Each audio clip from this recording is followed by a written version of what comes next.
Okay, good day makabansa. Bansa ba? Grade 9, I think. Grade 9 makabansa, tama. Anyway, this is the continuation of the discussion regarding the production function. This is what I have told you that I'll be posting lecture number 2 to be able to a practical manifestation of the production function. To be able to have a greater understanding, ano yung use, no? Ano yung gamit ng production functions. Anyway, kapag ang production function naman, which ay production function, ito ay perspective on the basis of the sellers kasi they are the one who are producing. Pero makikita mo rin dito, if you are to give you a knowledge kung paano tumatakbo yung production, no? Kung ano yung ipoproduce mo. Kasi pag sinabi natin production, di ba, we have the input, the processing, and the output, no? Hindi lang naman ginagamit ito doon sa manufacturing or selling items, no? But also may kakaroon din tayo ng knowledge dito. Ano yung ini-input natin to be able to have an output? For example, if we wanted to have high grades, no, doon sa exam, ano yung input ang ilalagay? 'Di ba? You have to review more diligently, understanding the concept of what you are reviewing. So, yun ang input mo para magkaroon ka ng output na mas mataas. Okay? So, the notion or the knowledge in the production function not only confined in selling products, but also as a day-to-day basis of your economic experience. Okay? So this is a lecture two. So please be guided with this. And of course, you have to understand the lecture one to be able to have this. Okay, let's start now. So this is production function lecture 2. Of course, basically, we have to review, no? Baka nalimutan na natin yung mga terms and ideas about the lecture 1. We're going to review again the definition of production, the input of production, the input-output, which I have discussed to you. If you wanted to have high grades in the examination, what inputs will you be employing? What is the total product, the average product, and the marginal product? I know in lecture 1, teaching you how to compute, di ba? The total product, the average product, and the marginal product. I hope you understand it para magkaroon tayo ng knowledge.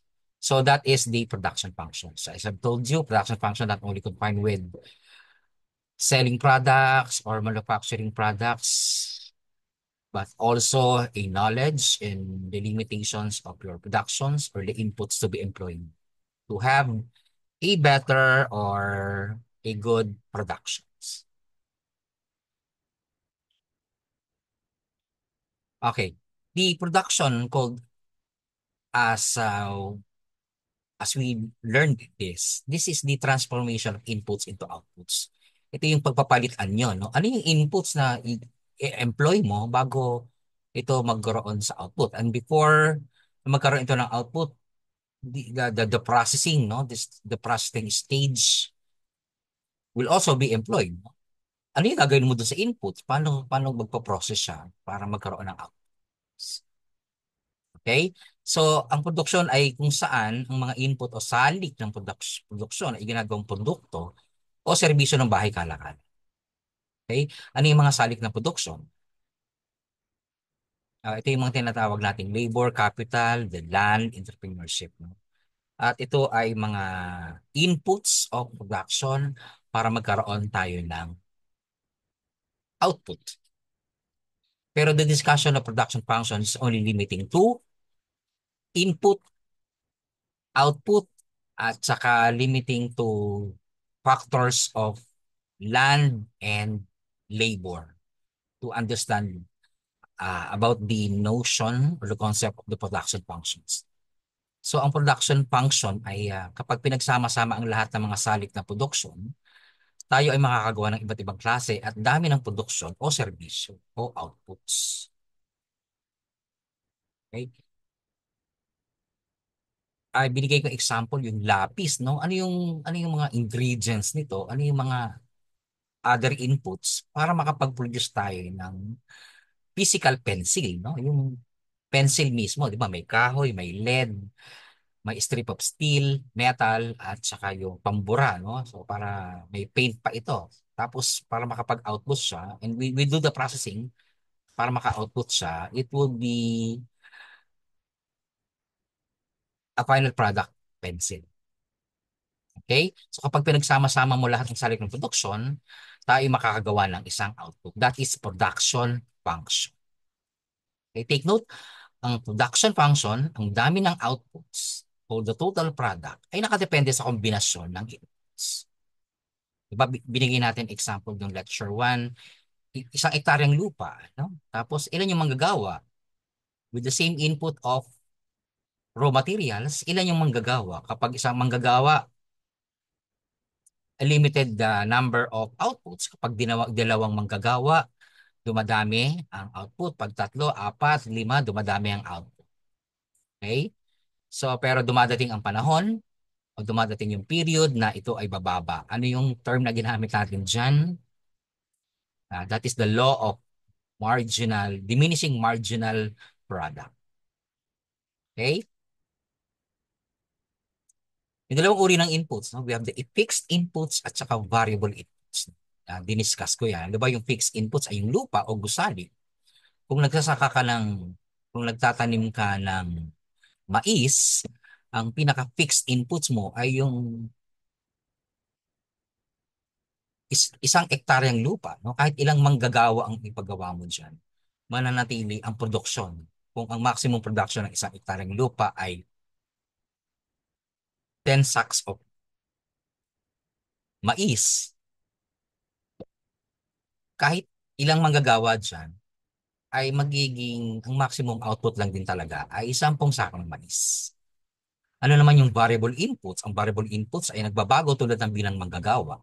Kung isang manggagawa, ilan ang magagawa niya sa isang ektaryang lupa? Pag dalawang manggagawa, ilan ang magagawa niya sa isang ektaryang lupa? Pangatlo, pang-apat na manggagawa, pang-lima.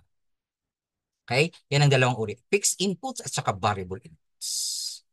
So, bumababa sometimes, no? As I discussed in lecture number 1, yung the law of diminishing marginal returns.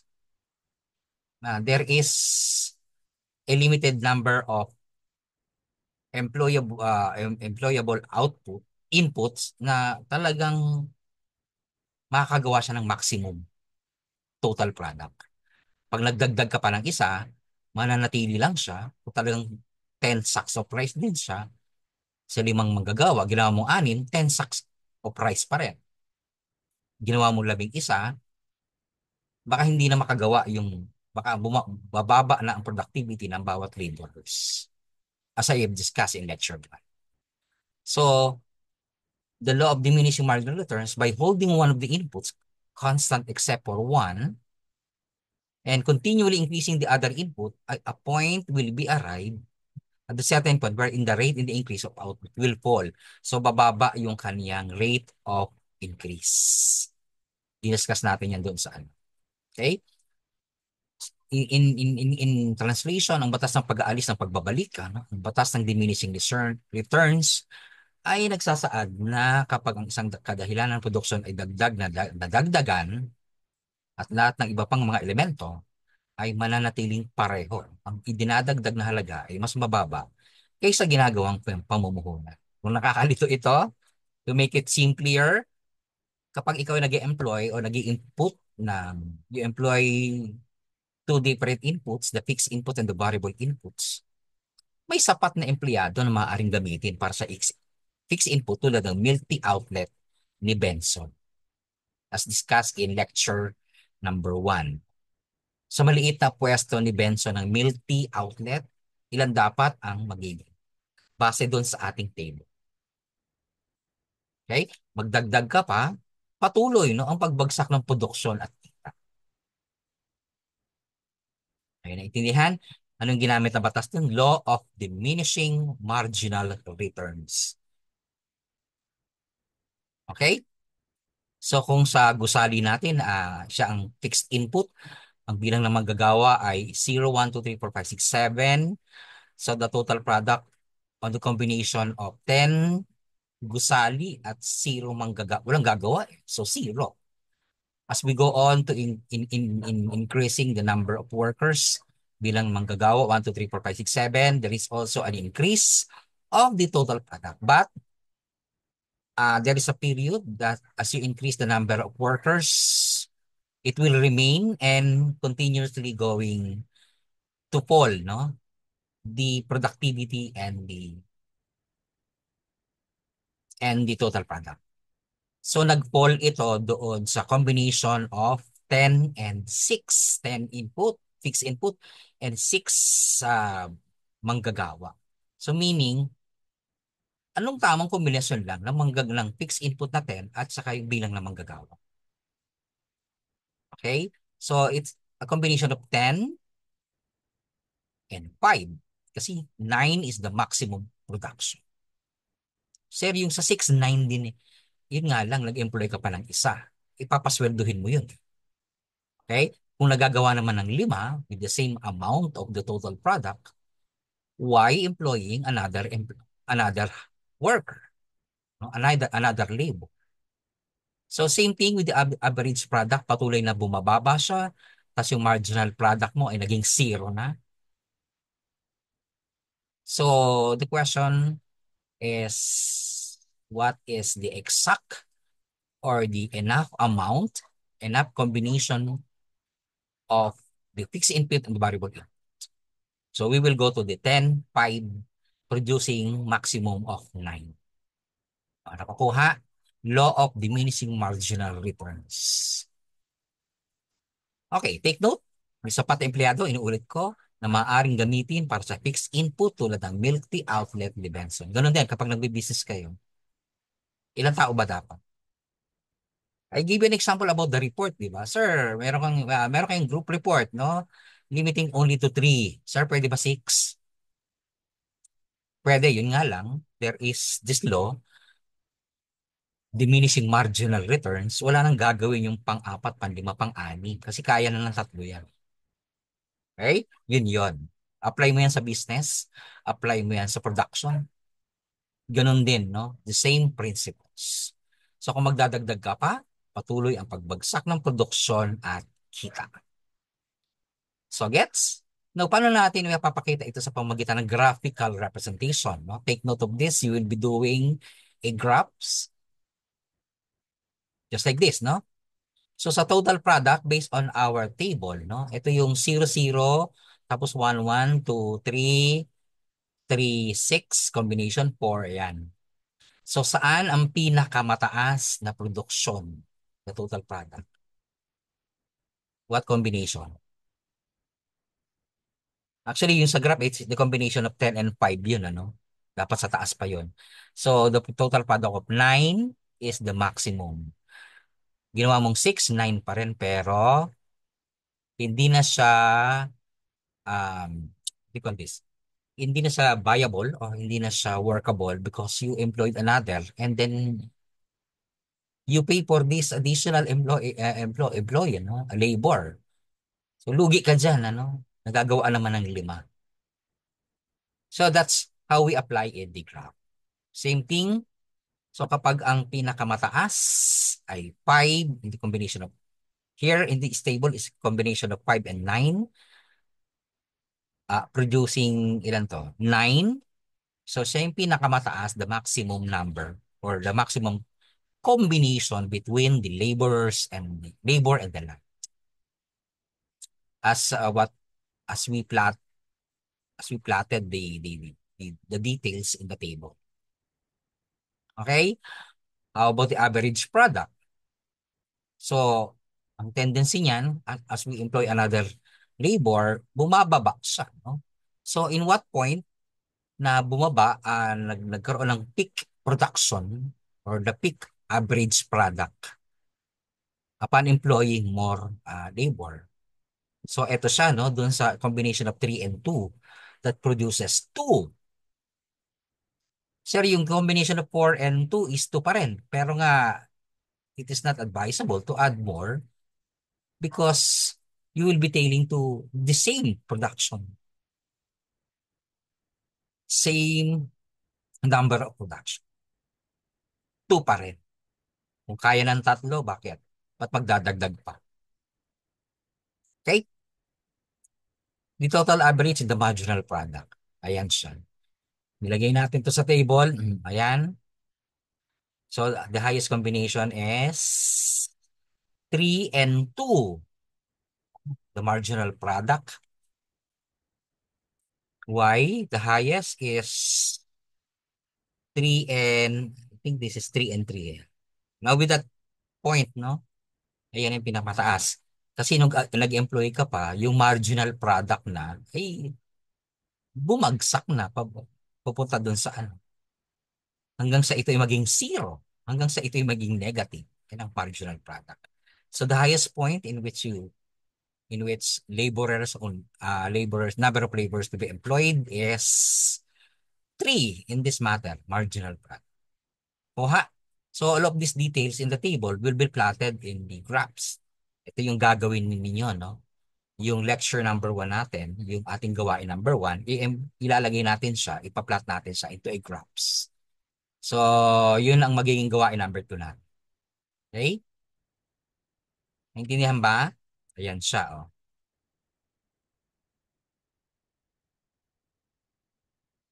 Okay. There is also another point in which we can see anong stage yung pinakamagandang mag-produce. It will be discussed in this topic, the 3 stages of production. Number 1, as you can see in the graph, asan yung stage 1? Ayan siya. Stage 2, ayan siya. Stage 3, ayan siya. So, paano natin mapaplot yung stages of production? Increasing returns to scale. Increasing returns, ibig sabihin nadadagdagan yung production mo. Yung balik returns ng inyong production as you employ a combination of inputs. Ilan? Okay? Increasing returns. Actually, mapaplot natin to if we are going to start at the origin, which is 0, until the highest portion of the AP. So what is the highest portion of the AP here? Ayun yung AP, no? Dun sa 4. Straight mo lang yan. That will be the stage 1. Okay, the stage 2. Stage 2 is the diminishing returns to scale, no? The highest portion of the AP until MP is 0. So tingnan natin uli yung the highest point of AP. Then go look at the MP until becomes 0.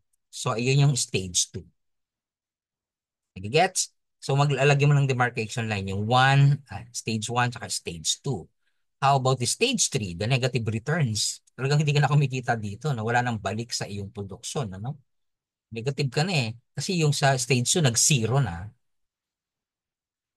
Nag-employ ka pa ng labor, nagdagdag ka pa ng 8 and 9 or 8 lang, it will plotted as with the beginning where MP is 0, sa nag-zero yung MP doon sa 7 until its negative range. Actually, nag-negative na sa pababa, no? In our table, I think there is a negative 0.5 ba to o negative 1? So, ayan yung stage 1, stage 2, and stage 3. Nagets ba? So, ang plotting of these 3 stages has the following objectives. Number 1, this stage help businesses understand how to optimize production. So, maiintindihan mo kung ilan yung empleyado dapat at ilan yung sapat para makapag-produce ng maximum product. Okay? So it understands how to optimize production processes and make informed decisions regarding resource allocation. Diba? We settled on economics also as a decision making. Sige, employ pa tayo ng isa pa kasi kaibigan ko to. Risky na 'yon, no? Talagang bababa na yung mo doon, no? Yung production function mo kasi there is a point talaga. Or if you want to employ another, magtanggal ka ng isa. At least with the minimum of 5 or 4 to its maximum production, kailangan manatili ka lang doon sa maximum employees. Hmm? Okay? So decision making. Number two, it helps businesses to define ito nga, the quantity of labor or in any other input that a profit maximizing firm will employ. So ilang ilang ano lang siya. Doon siya and same thing, these are all decision making. Well, economics is a decision making. So with our total average, total product, average product, and the marginal product, as we can see, ano yung pinaka-highest? The details of your TP, AP, and MP. With the AP and the MP, ilan? Ayan, the combination of 3 and, I think 3 and 3 yata ito, markings. So with that stage 1, sabi natin, the increasing frequency of the average product, di ba? AP, highest point of AP is in 3, yan ang stage 1. Tapos, nung nagkaroon ng diminishing stages, diminishing stages hanggang sa MP is 0. That would be stage 2. Okay? And stage 3, there is from MP 0 going down to the negative. O, ayan siya. Hanggang 7. So, ayan yung stage 3. So, this particular graphs, illustrations will be done in your gawain number 2. Ito yung gawain number 1 natin, di ba? Alin yung punan yung yung kakulangan doon sa average product at saka sa marginal product. And pag gawain 2, pagkatapos mapunan ng AP at MP ayon sa nakasad na TP at DI, ilapat ang detalye ng kurba sa isang graphical representation and you will be using the same graphic paper and it includes the curves, total product curve, average product curve, and the marginal product curve. Ano yung ipapakita? Yung mga curve na tatlo. Tapos, ipakita din sa graph at 3 stages of production. Example given, ayan. Nakikita yung total product, average product, marginal product. At makikita rin yung 3 stages of production. That is our gawain number 2 using the same graphing paper. Though, actually given ito in as of maybe 9 o'clock, anyway, hindi pa naman ito checkan, ano? Hindi pa naman ito sasubmit bukas, May 6, because we will be doing another lecture. Meron tayong observer bukas. Tapos, ayan. So, keep in your notes doing the gawain 1 and gawain 2 in the graphing paper. Okay? Pag may tanong, ulit-ulitin na lang ang ano na to, ang video presentation na to. Okay? I actually prefer to discuss this to you in a face-to-face, no? Kaya hindi ko muna ibinigay. Gusto ko bukas ay hindi rin tayo pinagbigyan for the face-to-face class. Kaya ginawa ko ito dito. It's obvious that if I discuss this in face-to-face, very urgent, no? Very it is a quick to understand because merong direct contact and direct questions and clarification among us, no? The teacher and the students. So madali natin mapaliwanag siya. Okay, pero since we were given a limited time through this method, no, online, that's why I make a video presentation of the lecture number 2 about the production functions. And we have now the gawain 2. Take note, using the same graphic paper maybe at the back, no, of the gawain 1, doon ipaplat yung dalawang graph. Ha? What graph is this? Actually, same graph siya. Yung isa, walang stages of production. Yung pangalawa ay merong 3 stages of production. You will be marking where those stage 1, stage 2, and 3 located, no? Or naka-indicate yung stage 1, 2, and 3 in the second graph. Hindi pa bukas ito, ha? It will be given as an assignment, maybe to submit pag nakita tayo. Okay. Gets? Anyway, be ready for discussion to another of another lecture, another topic tomorrow, and there are observers, no? So kailangan ano tayo. Gets? Ako ka ba? Binilisan para hindi ito maano, para hindi makaubos oras ito. And doing this assignment, no, legibly. Okay. Gets? You can have questions doon na lang sa GC because this item will be posted sa GC natin. Okay, thank you for listening. Thank you for doing having this time to include in your ano no. Although gabi na, it is just a point of addendums to the lesson and also with the assignments. Okay, thank you for listening and good luck and see you at the online class tomorrow. Anyway, thank you.